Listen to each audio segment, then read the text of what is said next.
Well, hello neighbors, John, your whiskey neighbor here. It's Friday, so it's not whiskey day. I see that just about the entire whiskey fabric is going to be online live tomorrow. I won't be able to join.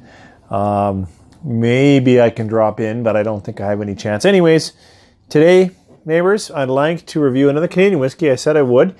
This is a special release in BC only. It is the second edition for BC Liquor Stores Canadian whiskey, 17-year-old Canadian whiskey. I'll tell you about it after break.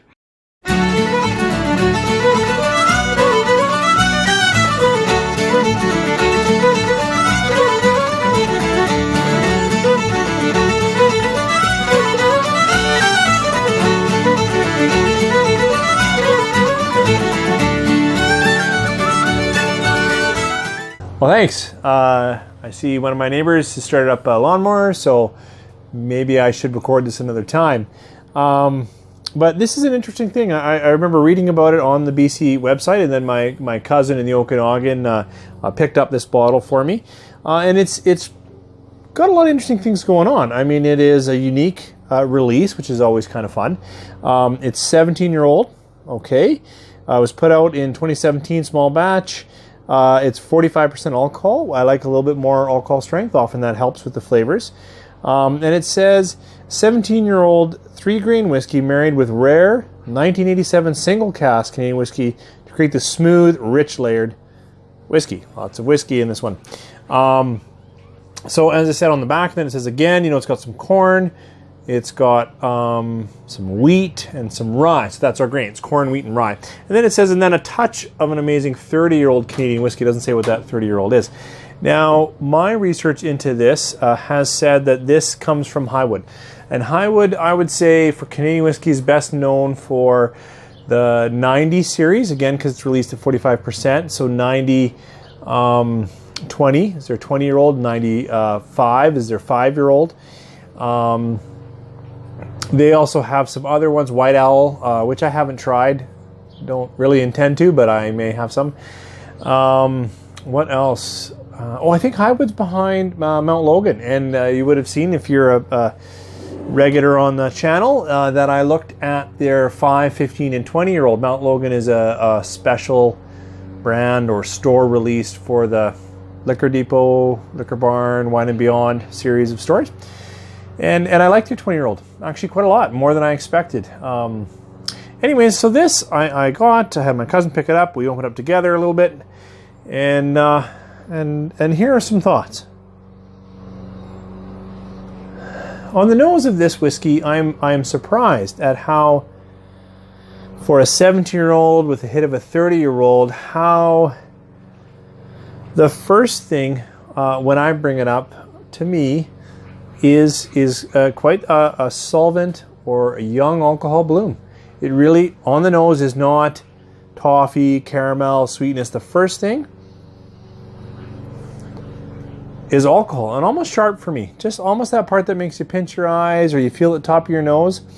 Not a sourness, just a sharpness to the alcohol. Again, that kind of a marker, solvent, and that was just crazy disappointing. It happened when we first opened it. Now it's been a month and a bit. I've had a couple more sips of it, and it still hasn't let that loose. Now, working through that, right? So you got to let that kind of go over you, pass in. I can get a little spice. And a high sweetness, not a low, mellowing, welcoming sweetness, but a high, sugary. So, nose is far sharper than I was hoping. I'm surprised. Give it a taste.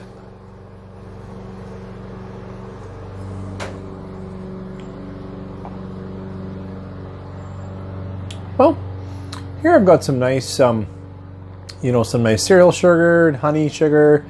A little bit of coating on the mouth, which is nice. You get a little bit of that smoothing into, buttering into, and now you start to think of the toffee, caramels, and those kinds of sweetnesses. So far, no fruits. I really wanted to find a little bit of fruits because it says it has some rye in it.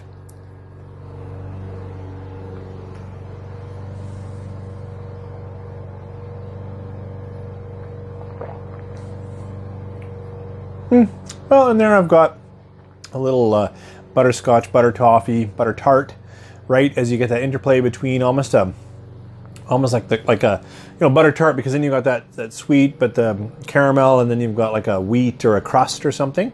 So now, it's getting a little bit better as I sip more on it.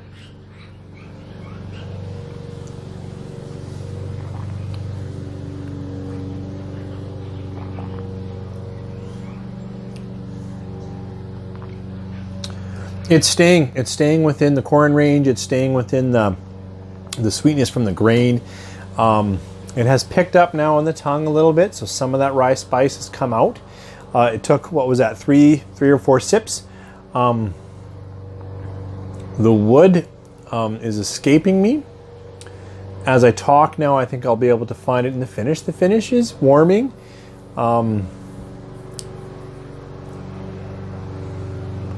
Somewhat drying on the palate, which is nice. Not bitter.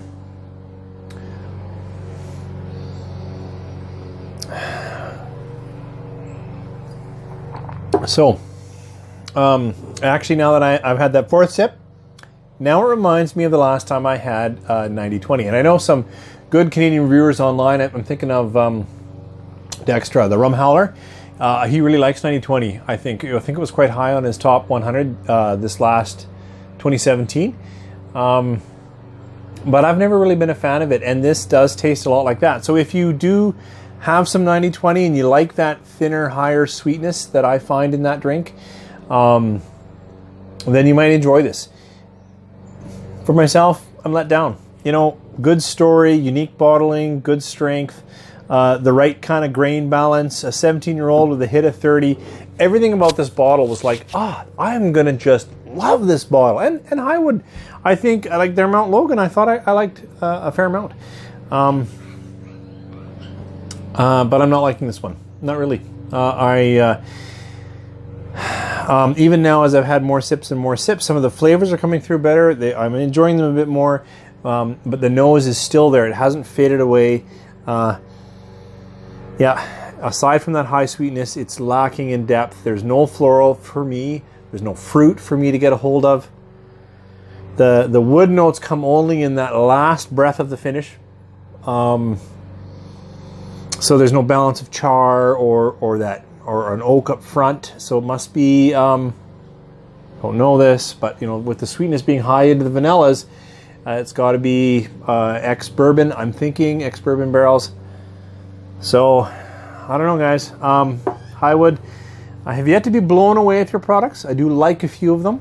And this unique bottling, I'm still happy I have it. Glad to share it for those who are interested, especially anyone who has a passion for Canadian whiskey. But for me, this really fails to take off. It's becomes another middle of the road whiskey, which is really too bad, because all of the story and the pedigree and whatnot, it should have been an exceptional whiskey, but it's not getting really off that kind of, I like it, I can drink it benchmark, which puts it in that solid 3. It's not horrible. If it was rough on the palate or had a really bitter aftertaste, this would be under 3 stars. But it's got good palate, it's got decent finish, and if you like that high sweetness, you actually might find What's Wrong with John. That's a great bottle. So it's not a poor bottle, but for me, it doesn't go where I want to get with a whiskey, especially with having all those grains and rye and age. I'd like to find a few more layers of much better nose. I don't find it here. So that's my thoughts on BC's 2nd edition special release. You can only get it in BC, but if you're in BC, maybe see if you can get them to pour you a sample first. Thanks, John, your whiskey neighbor. You guys have a great long weekend. As I said, I don't know if I'll be part of the Whiskey Day tomorrow, but you guys drink responsibly. Take care.